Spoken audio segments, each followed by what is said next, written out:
as a result of treatment, the person feels better about themselves, they have a more realistic perception of themselves, they feel more comfortable in the world, and their thought patterns are more appropriate, more flexible, and more healthy. Dr. O'Sullivan, cognitive behavior therapy is the most commonly used therapy in treating depression. Can you tell us what successful CBT looks like? Well, successful CBT is all about change. First of all, a person's perception of themselves, the negative view that they have of themselves. Secondly, the negative perspective that they have of the world around them. And thirdly, the negative habits of thinking that they have acquired over the years. So therapy focuses on these three issues. With the therapist, the patient looks at their negative habits of thinking that they have acquired over the years. How can you justify these? Where is the evidence to support these negative thought patterns?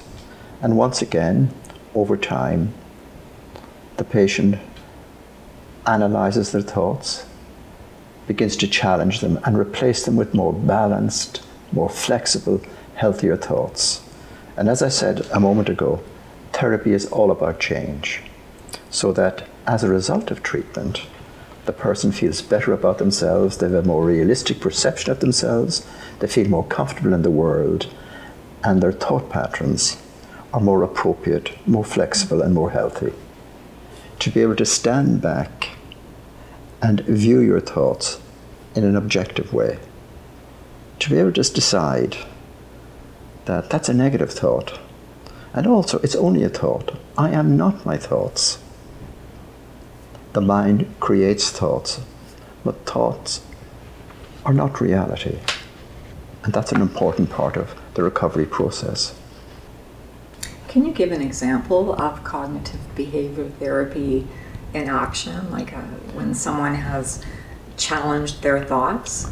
Well, a good example, and a not uncommon example, a person encounters a friend or an acquaintance on the street, and the friend is preoccupied and brushes past them, barely says hello, seems to ignore them.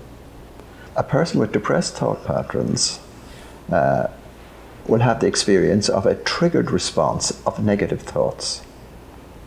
They don't like me. They're no longer my friend. There I go again. I've lost another friend. I'm a failure. No one likes me. When this is challenged by the therapist, and the patient is asked and encouraged to justify this response, through therapy they learn that the negative thoughts, a reflex reaction that has been part of their thought pattern for many years. And they learn, as I said earlier, to identify these for what they are and replace them with more appropriate thoughts. So what happens for a person when CBT is working? Well, when CBT is working, there is an emerging awareness that the depression that the patient is suffering from is an illness. It's not a sign of personal failure. It's not an indication of inadequacy, but it's a true illness. Not only that, but it's a common illness, an illness that affects people in all walks of life: doctors, lawyers, accountants, bus drivers, construction workers.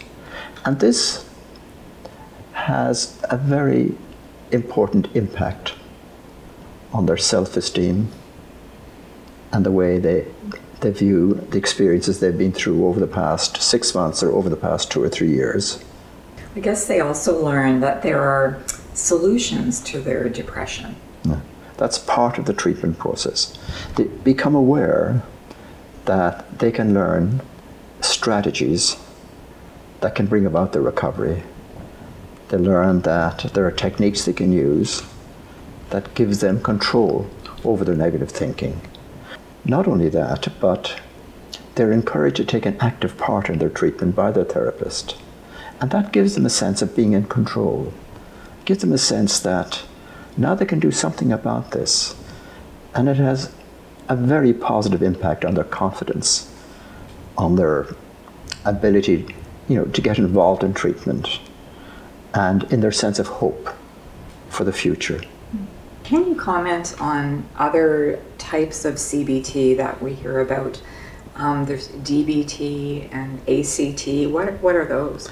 Well, DBT is Dialectical Behaviour Therapy, and some people claim that it's derived from CBT.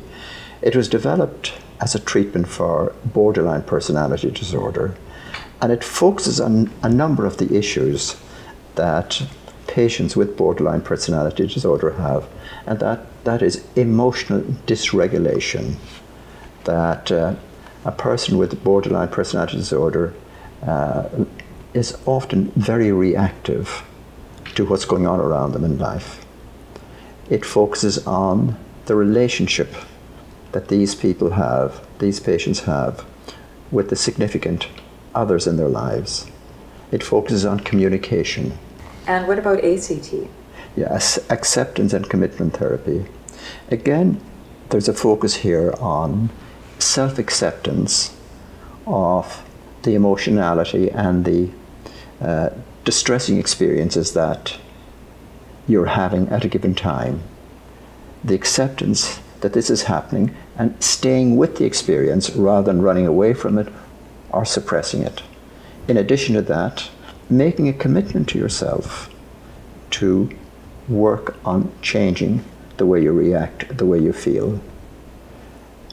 ACT looks at examining a person's true feelings, their true objectives, what is important to them, what's valuable to them in life, clarifying these issues for them so that they can work on these issues so that life becomes more meaningful, less distressing, and less depressing.